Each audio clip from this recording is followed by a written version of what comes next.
From the heart of the Philippines to Asia and the world, it's a fine Saturday, February 11, 2023, and hope you're doing great today. And let us keep you company for the next 5 minutes as we bring you the top stories of the week. Officials say more than 15,000 people were killed in Turkey-Syria earthquake. According to authorities, the death toll from Monday's devastating earthquake in Turkey and Syria has risen to at least 15,383. According to Turkey's Disaster and Emergency Management Agency on Thursday, the death toll in Turkey has risen by more than 3,000 in a matter of hours to 12,391. According to the White Helmet Civil Defense Group, at least 2,992 people have died in Syria, including 1,730 in rebel-held areas in the northwest and an additional of 1,262 in government-controlled areas, according to Syrian state media. In other news, rescuer saves newborn Syrian baby from a massive earthquake. Following Monday's massive earthquake, a newborn baby girl was miraculously rescued from the rubble of her home in northern Syria.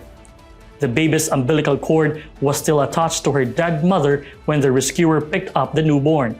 The cord was cut by a female neighbor, and she and the others rushed the baby to the hospital. The rescued newborn baby is now being treated at the Children's Hospital in Afrin, where pediatrician Dr. Hani Maraof told AFP that she is stable but had bruises, lacerations, and hypothermia when it arrived at the hospital. In the Philippines, President Bongbong Marcos said, Philippine Constitution remains dynamic and flexible. President Ferdinand Romualdez Marcos Jr. noted on Wednesday that the 1987 Constitution will still remain dynamic and flexible and that it has undergone a number of modifications to keep up with changing circumstances. It's indeed noteworthy that our supreme law remains a dynamic and flexible expression of our collective will, capable of adapting to the changing times and circumstances of our nation. At a speech marking Philippine Constitution Day at Manila's Malacanang Palace, Marcos provided the assurance. According to Marcos, the Philippine constitutional amendments will aid the nation in overcoming difficulties on the domestic and international fronts. Encourage every Filipino to understand the importance of nation's laws and constitution. In addition to supporting the Philippine Constitution and laws, Marcos asserted that building a society that is really just and equal is an ongoing endeavor. The Philippine Constitution should be upheld and acknowledged as it plays a vital role in the nation.